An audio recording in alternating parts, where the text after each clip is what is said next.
Students, आज हम बात करेंगे मल्टीप्लिकेशन इन बेस 5 सिस्टम के ऊपर। मतलब जैसे हम बेस 10 में या डेसिमल सिस्टम में रहते हुए नंबर्स को मल्टीप्लाई करते हैं। चलें एक सिंपल सी मल्टीप्लिकेशन देखते हैं। जैसे अगर मैंने फर्ज करें 4 को मल्टीप्लाई करना है 7 से, ठीक है, तो मैं 4 को 7 से मल्टीप्लाई करने का मतलब ये लेता हूँ कि मैं 4 को 7 दफ़ा ऐड कर रहा हूँ, ठीक है। मतलब 4 के टेबल को भी अगर हम देखें तो वो भी इसी तरीके से बनता है। तो ये बनता है जी 28, ठीक है। मतलब अगर 4 4 4 4 ऐसा 7 दफ़ा लिखा जाए, उनको ऐड किया जाए तो ये 28 बनता है। अब इसमें अगर हम देखें तो इस नंबर की जो फॉर्मेशन पे अगर हम जाएं तो इसमें चलें इसको, क्योंकि हम डेसिमल सिस्टम के हवाले से बात करें, अगर 10 पे डिवाइड करते तो 10 2 दफ़ा मल्टीप्लाई तो 20 आता है, ठीक है, और रिमाइंडर 8 बचता है। मतलब इसका जो यूनिट प्लेस पे डिजिट आ रहा है वो 8 आ रहा है, और इसका जो 10 प्लेस पर डिजिट आ रहा है वो 2। मतलब इसका मतलब ये होता है कि इसमें दो डिजिट ऐसे हैं जो 10 प्लेस पर आएंगे, 2 दफ़ा 10 आएगा, ठीक है, और एक दफ़ा जो है वो, मतलब जो एक है वो 8 दफ़ा आएगा, तो 8 वो बन जाएगा, ठीक है। तो इस तरह से टोटल नंबर अगर हम इकट्ठा करें तो ये 28 ही बनता है, 28 बनता है।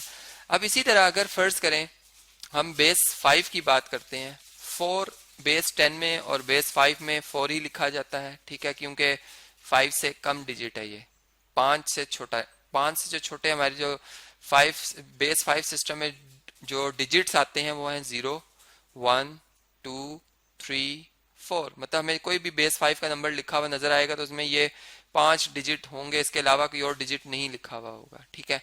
अब मैं फर्ज करें इस डिजिट को मल्टीप्लाई करने जा रहा हूँ 3 से, ठीक है। अब वो जो एक के बाद के मल्टीप्लिकेशन में 4 को 3 से मल्टीप्लाई करने का मतलब होता है कि 4 3 दफा जमा हो रहा है, इसमें भी यही है, ये आएगा 12 आंसर, ठीक है। लेकिन अब हम इधर 12 लिखेंगे नहीं, क्यों?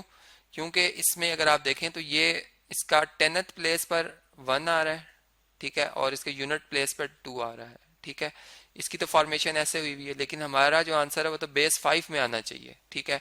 तो अब चूंकि ये दोनों नंबर हम बेस 5 के ले रहे हैं, एक बात इसमें अंडरस्टूड रहे कि यहाँ पर अब हम अगर बेस 5 की बात कर रहे हैं तो हमें इधर लिखना भी पड़ेगा लाजमी, ठीक है, कि ये बेस 5 का नंबर है, बेस 5 का, क्योंकि 4 और 3 ऐसे डिजिट्स हैं जो बेस 10 में भी ऐसे ही लिखे जाते हैं। तो अगर आप नहीं लिखेंगे तो ये बात अंडरस्टूड, मतलब ये समझी जाएगी कि ये बेस 10 की बात की जा रही है। तो अब ये हमारा आंसर 12 तो आया, लेकिन अब हम इसको पहले देखेंगे कि इसमें जो यूनिट प्लेस और 5 प्लेस पर कितने डिजिट आ रहे हैं, ठीक है। तो 5 पे डिवाइड करेंगे तो 5 2 टाइम होता है 10, और रिमाइंडर जब माइनस करेंगे 2 आता है। इसका मतलब कि इसमें जो ये वाला 2 है, ये जो 2 आ रहा है, ये बेसिकली ये 5 की पावर 0 का जो है वो हम ये कह सकते हैं कोफिशिएंट है, या उससे ये मल्टीप्लाई हो रहा है ये नंबर, ठीक है। और जबकि ये वाला जो 2 है ये हमें रिप्रेजेंट कर रहा है कि 5 कितनी दफा आ रहा है, ठीक है। जैसे हम जब लिखते हैं 12 तो इसमें हम कहते हैं कि 10 एक दफा आ रहा है, मतलब 1 मल्टीप्लाई होगा 10 से। इसी तरह इसमें 5 2 दफा आ रहा है, इसलिए 2 मल्टीप्लाई हो रहा है 5 से। और इसमें जैसा ये 2 यूनिट प्लेस पे, इसका मतलब 1 2 दफा आ रहा है। इसमें अगर आप देखें इसमें भी 2 यूनिट प्लेस पे, इसका मतलब 2 जो है मल्टीप्लाई होगा 1 से। तो इससे इस नंबर की जो है फॉर्मेशन हो रही है।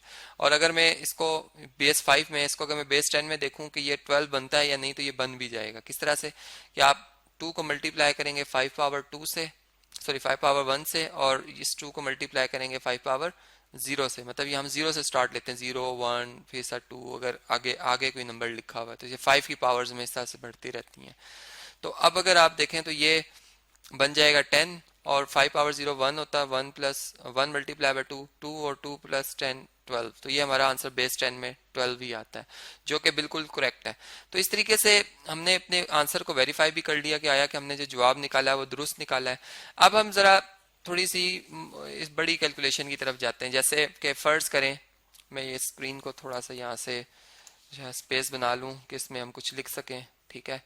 अब देखें फर्ज करें कि अगर मैं 25 को मल्टीप्लाई कर रहा हूँ 37 से, ठीक है। अब ये बेस 10 के हमारे पास जो है ये नंबर्स हैं, किस तरह पता चल रहा है कि 7 लिखा हुआ है, ये 5 लिखा हुआ है। बेस 5 वाले में 5 और 7 आपको लिखे हुए नजर नहीं आएंगे, ठीक है। अब इसमें हम क्या करते हैं कि 7 को मल्टीप्लाई करेंगे हम 5 से, तो क्या बनेगा 35। अब इसकी फॉर्मेशन पे जाएं तो 5 यूनिट प्लेस पर है, हम यहाँ पर 5 लिखते हैं, और ये 3 जो है ये 10 प्लेस पर है। अब ये 3 कैरी आ जाएगा, लेकिन अभी हमने देखना है कि 7 जब 2 से मल्टीप्लाई होता है, यहाँ पर ये 2 10 प्लेस पर है तो ये 14 बनता है, मतलब 14 टेंस ऑलरेडी मौजूद हैं और 3 और आ गए हैं, तो कितने हो जाएंगे 14 और 3 17 टेंस आ जाएंगे, मतलब 175 बन जाएगा। ठीक है, 17 टेन का मतलब क्या होता है 170। ठीक है, और 5 यूनिट प्लेस पे है तो ये 175। अब जब हम नेक्स्ट में जाएंगे तो ये ऑलरेडी हम किस पे आ गए हैं 10 प्लेस पे आ गए हैं, तो 10 प्लेस पे जब हम खड़े हैं तो हम यूनिट प्लेस की तो बात नहीं करेंगे, इसलिए यहाँ पर हम खुद से 0 लगा देंगे। ठीक है, अब हम 10 को जब 5 से, मतलब ये 10 प्लेस के 3 और ये 5 है तो टोटल 15 बने हैं, मतलब 15 टेंस। 15 टेंस का मतलब होता है 150। ठीक है, जिसमें कि ये वाला जो 5 आ रहा है ये 10 प्लेस पर आ रहा है और ये वाला 1 जो ये 100 प्लेस पर है, इसलिए हम जो 10 प्लेस वाला डिजिट आ रहा है 5 इसको लिख लेंगे यहाँ पर। ठीक है, और जो 1 है वो हम कैरी ले जाएंगे जो कि 100 प्लेस वाले डिजिट को रिप्रेजेंट कर रहा है। ठीक है, वहां की तादाद को रिप्रेजेंट कर रहा है। अब ये 3 जब इस 2 से, क्योंकि ये भी 10 प्लेस पे ये भी 10 प्लेस पे, तो 10 प्लेस वाले मल्टीप्लाई 100 आता है, तो 3 और 2 3 2 6, मतलब 600 और एक ये 700 बन रहे हैं। ठीक है, तो ये 7 आ जाएगा। तो अब अगर हम इनका सम करते हैं, क्योंकि टोटल हमने करना होता है, तो ये बनेगा 5, अब ये 7 और 2 मतलब ये 12 टेंस बनते हैं, जिनमें से 2 हम टेंस लिख देंगे और जो 100 मतलब जो 12 10 का मतलब 120 है, तो 10 प्लेस पे तो 2 आ रहा है और 100 प्लेस पे 1, जो 100 प्लेस वाला 1 है वो आगे शिफ्ट हो जाएगा, कैरी आ जाएगा। और आगे ऑलरेडी 1 और 7 8 पड़े हुए थे डिजिट, 100 प्लेस पर एक और आ गया 9, तो 925 हमारा इस नंबर का आंसर आया। ठीक है, अब ये तो वो हमारी मल्टीप्लीकेशन है जो कि हम करते हैं जी जो 10 प्ले मतलब जो हम डेसिमल सिस्टम है उसके ऊपर। अब हम अगर इसमें बेस 5 सिस्टम में आ जाएं, बेस 5 सिस्टम में आ जाएं तो इसमें कैसे मल्टीप्लिकेशन होगी। जैसे फर्ज करें मैं एक नंबर लिखता हूँ 340, बल्कि इसको 300 नहीं पढ़ेंगे अब, क्योंकि इसमें कोई 10 प्लेस या 100 प्लेस पे तो डिजिट नहीं है। ठीक है, ये 5 पावर 1 पर है, ये 5 पावर 2 पर है डिजिट। ठीक है, तो ये बेस 5 का नंबर है और इसको मैं मल्टीप्लाई करने जा रहा हूँ बल्कि 2 3 से, 2 3 बेस 5 से। ठीक है, अब इसमें भी बिल्कुल वही रूल अप्लाई होगा मल्टीप्लिकेशन वाला, कि अब ये देखें ये 3 और 2 मल्टीप्लाई होकर 6, तो 6 जो है बेसिकली ये ऐसे है जैसे 11 आ जाए। तो उसमें हम क्या करते थे कि हम 1 जब 10 1 टाइम 10 तो 1 जो रिमाइंडर आता था वो इधर लिखते थे और 1 कैरी आ जाता था। इससे 6 में अब 5 से जब डिवाइड करेंगे तो 5 1 टाइम 5 आएगा और 1 रिमाइंडर आ जाएगा, तो जो रिमाइंडर है इधर लिखेंगे जो यूनिट प्लेस पे रिप्रेजेंट कर रहा है, और जो 5 प्लेस पर है, क्योंकि अब इसमें 10 प्लेस नहीं है इसमें 5 प्लेस है, तो 5 प्लेस वाला आगे शिफ्ट हो जाएगा 1। अब इधर पे आ जाए तो 3 और 4 12, मतलब यहाँ पर 5 प्लेस पर 12 है और एक ये 13 है, इसी तरह हम 3 इधर लिखेंगे। ठीक है, बल्कि एक मिनट, यहाँ पर ये 13 बनता है और अब हम चूंकि पहले इसको 5 पे डिवाइड भी करेंगे। ठीक है, तो 5 2 टाइम 10 होता है। ठीक है, यहाँ पर ये बात याद रहे, क्यों गलती फिर हो सकती है, हम हमारे जहन में ये बात चलती है कि हम जो डेसिमल सिस्टम में मल्टीप्लिकेशन कर रहे थे हम वैसे लिख देते हैं। अब देखिए रिमाइंडर 3 आएगा यहाँ पर और कैरी 2 आ जाएगा, फिर 3 से 9 और 2 11, लेकिन अब हम 11 मतलब ये नहीं कि 1 1 लिख देंगे, अब 11 को पहले 5 पर डिवाइड करेंगे, ये 10 आएगा 2 से और 1 रिमाइंडर पहले लिखते हैं और कैरी जो जिससे मल्टीप्लाई किया जाए उसको बाद में। इसी तरह जब हम नेक्स्ट मल्टीप्लाई करेंगे तो 2 से 4 तो 4 लिखा जा सकता है, फिर 2 4 से 8, तो 8 के लिए हम फिर देखेंगे कि 5 1 टाइम और यहाँ पे जो रिमाइंडर बचता है वो 3 बचता है। ठीक है, तो हम रिमाइंडर लिखेंगे और 1 कैरी आ जाएगा। ठीक है, यहाँ पर 1 कैरी आ जाएगा। 2 3 से 6 और 1 7, अब 7 को 5 पर डिवाइड करेंगे तो 2 रिमाइंडर आएगा और 1 कैरी आ जाएगा, यहाँ पर 1 आगे आ जाएगा मतलब।